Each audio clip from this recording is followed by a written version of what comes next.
que de imposible o de posible. Para Dios nada es imposible. Para Dios todo es posible.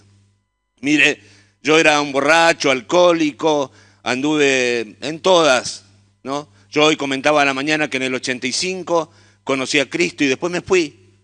Me fui, le dije a mi mujer que no cuente nada, que esto era para quedarse en corriente, que, bueno, y sin embargo mi hermano que ese día recibió a Cristo de vuelta, siguió, fue pastor, trabajó muchos años y yo me fui al mundo. Es decir, Dios me amaba mucho, pero yo huí, me fui. Y mi matrimonio empezó a tener problemas y, bueno, al poco tiempo quedaron 3 pibes porque nos separamos. Y bueno, el diablo viene a hurtar, a robar y a matarnos, a destruir. A mí prácticamente destruyó a mi familia, me destruyó a mí por medio del alcohol. Ese alcohol que desde mi infancia viví en mi casa y muchas cosas que me pasaron, ¿no?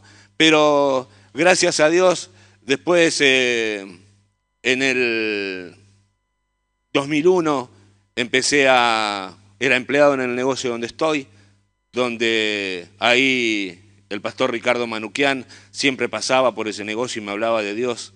Y yo tenía un altar tremendo ahí en el negocio. Había de todo lo que usted buscaba.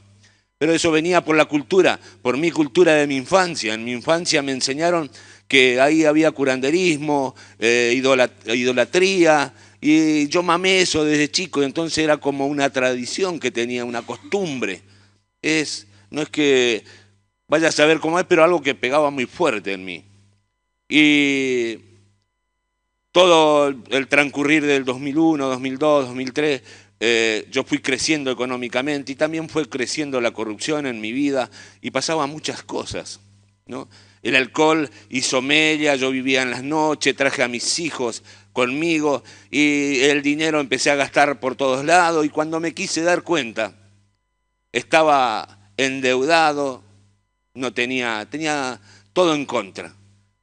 Y en el 2009, mi hermano que era pastor, a través de la gripe A, Dios se lo llevó al reino.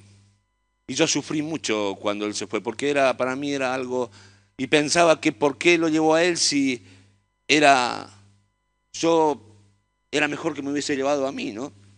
Porque él era mucho más útil para la sociedad, para recuperar vidas. Esta Biblia que está acá en mis manos es la herencia de mi hermano, que al año llegó a mis manos. Él falleció en el 2009. En el 2010 llegó a mis manos. Y yo decía, ¿para qué llegó este libro a mis manos? Y en el 2010 fue el debacle. Yo había comprado materiales eléctricos, lo pagué, pero lo pagué de buena, pero eran contrabandeados. Y un día se me llenó el negocio de policías y no me llevaron detenido, no sé por qué. Pero después anduve por tribunales, juicios, y la deuda fue tremenda, debía aproximadamente 1.200.000 pesos. Y de ese 1.200.000 pesos, 400 y pico era de pagarés que había firmado cambiando cheques. Y era imposible pagar, entonces pensé quitarme la vida tirándome bajo el tren en el Sarmiento. Y siempre que llegaba ahí para tomar la decisión, tenía miedo porque tenía miedo que me corte una pierna, un brazo y quede más inútil todavía.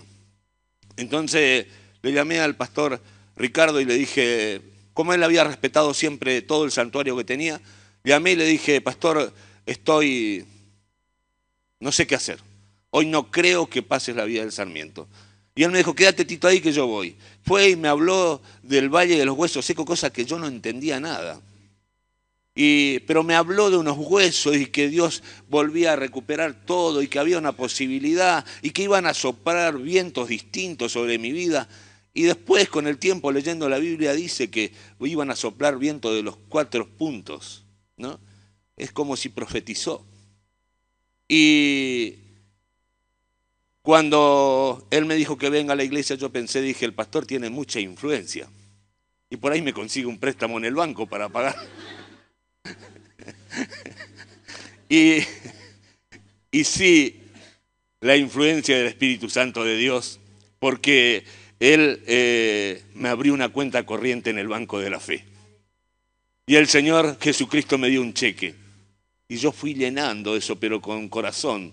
Porque un día desde que entré acá yo le entregué a Dios mi vida, definitivamente. Y después fueron todas cosas buenas, lindas, pasaron, me fui al sur, tantas maravillas que pasaron en mi vida, la radio. Yo me sentía un bendecido y me sentía muy bien. Y empecé la obra en Corriente, cosa que va creciendo con mucho esfuerzo. Y es muy bueno que si el día viernes alguno de los hermanos que tenga un coche y quiere ir a acompañar, sería bueno que vengan con nosotros. Porque va un solo auto con 4 personas. Si alguno quiere, ¿por qué no? Pueden venir. Y cuando pensaba que era todo una maravilla, era algo que yo decía, qué bueno, qué bonito que soy con Dios porque Él me da todo, ¿no? Y este año, en enero, me operaron de un tumor muy grande que tenía acá, más o menos era grande, porque después yo lo vi en la filmación y era algo así, que estaba así arriba de mi pecho, y era algo muy grande. Y yo vine acá a este lugar agradeciendo que la operación salió muy bien, y porque el hermano Jorge Fittipaldi había orado al lado de mi cama cuando me iban al lado de la camilla cuando me iban a llevar. Y yo sentí en el corazón que Dios le había escuchado. Y estaba seguro de que eso era lo que no pertenecía a mi cuerpo, porque él dijo, Señor, te pido que saque todo lo que no pertenece al cuerpo de mi hermano. Y yo estaba seguro que sacaron ese tumor y que estaba todo bien. Pero a los pocos días, justo estaba solo, mi familia se había ido y me entregaron la biopsia donde decían el diagnóstico era cáncer. Y realmente fue un golpe en los tobillos, ¿no? Me sentí que todo se había terminado porque la palabra cáncer me generaba un miedo terrible. Y esa noche estaba solo en mi casa y tenía mucho, no sé cómo decir la palabra, pero me sentía muy mal, no encontraba lugar, caminaba, me iba, pensé en volver a tomar vino y pensaba que no. Y le decía al Señor, Señor, pero si yo hice todo lo que vos me dijiste, yo administré el dinero, hice todo lo que vos me dijiste, todo. Yo no me quedé con nada, vos me diste solvencia, pagué las deudas, no debo nada, pero todo el dinero que vos me das en mi mano, yo administro para los prójimos, estoy aprendiendo a amar a mi prójimo. ¿Pero por qué razón? Y no hubo contestación. Después de tanto me quedé dormido y al otro día fui a trabajar y el 19 de febrero pasó exactamente lo mismo. En el trabajo no quise decir nada porque ¿para qué? No. Y a la noche estaba muy mal, estaba desesperado, los pensamientos terminaban en que se terminaba mi vida y pensaba en mi hija y pensaban en todas las cosas que estaba haciendo. Digo, ¿cómo puede ser esto? No puede ser.